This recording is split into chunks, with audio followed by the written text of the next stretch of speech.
दरम्यान नेहरूंचं कर्तृत्व आणि पंतप्रधान नरेंद्र मोदींची तुलनाच होऊ शकत नाही असं वक्तव्य शरद पवारांनी केलंय। तर तुलना करण्याचा विषयच नाही असं प्रत्युत्तर मुख्यमंत्री देवेंद्र फडणवीस यांनी दिलंय। एका व्यवस्थेने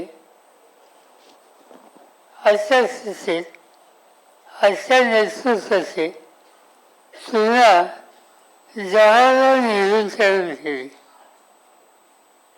ठीक आहे, कुणी पंतप्रधान झालं, त्यांना 2 इतकी वर्ष मिळाली, त्याचं महत्व आहे। पण ही स्पर्धा नेहरूंसाठी होऊ शकतं का? पण नेहरूंचं कर्तृत्व, नेहरूंचं योगदान याची तुलना होऊ शकते का? देशामध्ये इलेक्टेड निर्वाचित पंतप्रधानांमध्ये नेहरूजींचा एक रेकॉर्ड होता, ते 4398 दिवस होते।